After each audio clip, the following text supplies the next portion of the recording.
Welcome back to my channel. Right now I'm doing a series on getting ready for marriage, and today we're going to talk about how understanding your family dynamics and patterns in your family can help you decide whether or not you are compatible for marriage.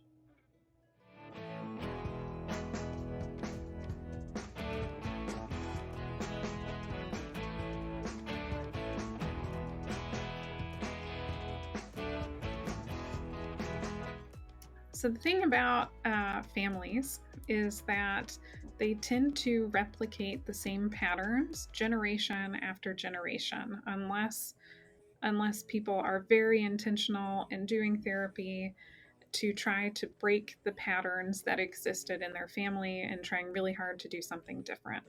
And so the part that gets even more interesting and even more complicated is that, partner A, spouse A has all of their family history and all the patterns that run in their family. And then spouse B or partner B has all of the patterns that run in their family. And sometimes these patterns do not click well together, and they may be a source of tension and conflict later on in the marriage.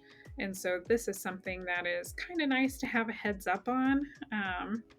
It doesn't necessarily mean that you can't get married or that you won't have a good relationship, but it does help you look out for what areas, I guess, think about what areas you're going to want to look out for in order to try to do things differently and not sort of like chafe against each other.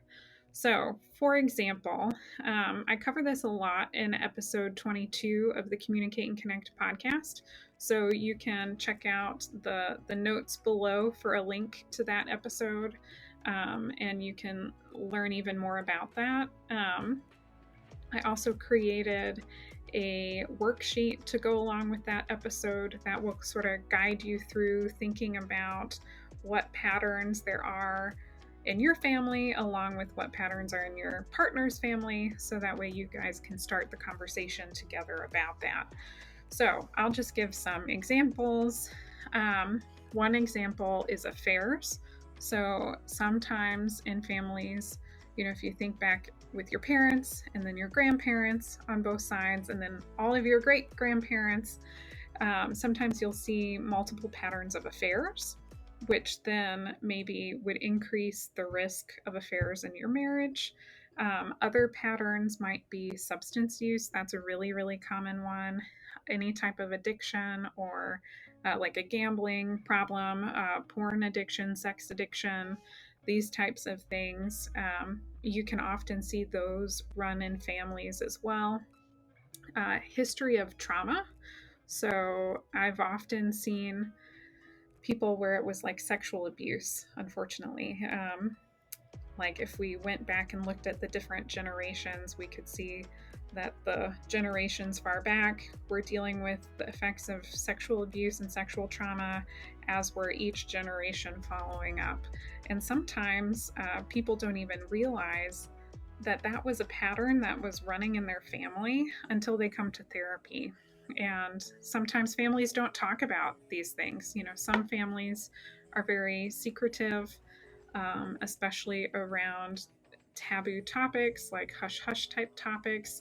And so sometimes it never gets talked about, but it's important to know and to think about. It can open up conversations in your own family, but also moving forward with your marriage, help you think about how to prevent the same patterns from getting replicated again.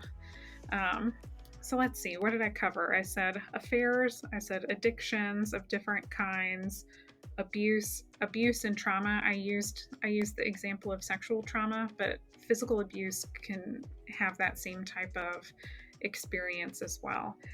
So these are just a couple of examples to get you starting to think about it. Again, if you want even more examples, I would go check out episode 22 of the Communicate and Connect podcast, where I go in much more depth about this.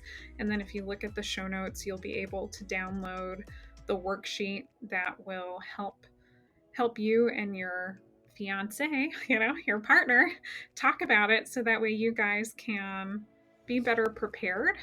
I will say that oftentimes this is sometimes hard. Maybe you can recognize the patterns in your family and your partner can recognize the patterns in their family, but then we want to talk about how might my pattern and your pattern interact, and how might that cause us to kind of have some conflict or chafe against each other, in our interactions and our communication. That is something that a licensed marriage and family therapist can help you work through and talk about and point out and show you how that happens, or how that could happen in your relationship, so that way you could be better prepared navigating that and dealing with that. And so if that is something you're interested in, I can do that with whoever, as long as they are in a state where I'm licensed. And if you're in a state where I'm not licensed, then you'll want to find someone who's a licensed marriage and family therapist. Anyway, I hope you found this helpful. All right, have a great day.